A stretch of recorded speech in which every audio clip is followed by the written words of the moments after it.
இன்றைக்கி டியூட்டி கிளம்பியாச்சுங்க. ஃப்ரெண்டை வர சொல்லியிருந்தோம், அவனும் வந்துட்டான். அவன் கூட பைக்கில் அப்படியே கஸ்டமர் பிளேஸ் வந்துட்டேன். கொஞ்சம் லேட் ஆகிடுச்சு. அவசரமாக ஓடி வந்து வண்டி எடுத்துட்டேன். இன்றைக்கி எடுக்க போட வண்டி Creta 1.5 litre turbo petrol engine, manual transaction, 115 bhp.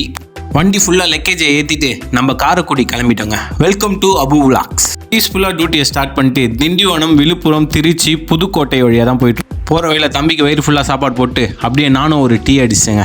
செம்மையாக இருந்துச்சு. இந்த மழைக்கு டீயை சாப்பிட்டு கிளம்பிட்டேன். அப்படியே கோட்டை பைரவ கோயிலுக்கு வந்திருந்தாங்க போகிற வழியில். அங்கே ஒரு பூஜையை போட்டு சாமியை கும்பிட்டு அங்கேருந்து அப்படியே ஸ்டார்ட் பண்ணி கிளம்பிட்டோம். போயிட்டே இருக்கும்போது திடீர்னு பேரிகேட் போட்டு ட்ரெயினை குறுக்கில் விட்டாங்க. அவனை தாண்டி அப்படியே அவங்களோட குலதெய்வ கோயிலுக்கு வந்திருந்தாங்க. அமேசிங்காக இருந்துச்சு கோயில். அப்படியே குளத்துக்கு ஆப்போசிட்டில் அந்த குளம் ஃபுல்லாக இருந்துச்சு. நானும் பார்த்தோன்னே அப்படியே லைட்டாக தண்ணியில் ஆட்டம் போட ஆரம்பிச்சிட்டேன். ஆட்டம் போட்டு என்னடா வாழ்க்கைன்னு கொஞ்ச நேரம் உட்காந்து வாழ்க்கையை பற்றி யோசிச்சிருந்தேங்க. அப்படியே கோயில் உள்ள போய் சாமியை பார்க்கலான்னு கோயில் உள்ள போனேன். கோயில் ரொம்ப பழைய கோயிலுங்க, சூப்பராக இருந்துச்சு. அப்படியே கோயில் உள்ள பீஸ்ஃபுல்லாக அப்படியே சாமிக்கு ஒரு கும்பிட்டு போட்டு அங்கேருந்து கிளம்பிட்டோம். அவங்கள பத்திரமா கூப்பிட்டு போய் அப்பார்ட்மெண்ட்டில் ட்ராப் பண்ணிட்டு பேமெண்ட் வாங்கிட்டு கிளம்பிட்டேன். எஸ்சிடி பஸ்ஸை பிடிச்சி கிளம்பக்கத்துக்கு ஏறி உட்காந்தாச்சு.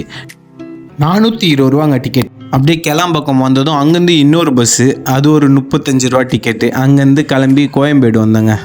கோயம்பேடு ஃபுல்லாகவே க்ரௌடாகவே இருந்துச்சு. எல்லாம் அங்கேயே போட்டு தூங்கிட்டு இருந்தாங்க. அதுக்கப்புறம் நம்ம ஏரியாவுக்கு போகிற பஸ்ஸை தேடி கண்டுபிடிச்சி ஏறிட்டேன். அது ஒரு 25 ரூபா டிக்கெட்டு. அப்படியே பத்திரமா பஸ்ஸில் ஏறி பஸ்ஸுக்கு டாட்டா சொல்லிவிட்டு இறங்கிட்டேன். Tata bye bye take care. நான் உங்கள் அபு.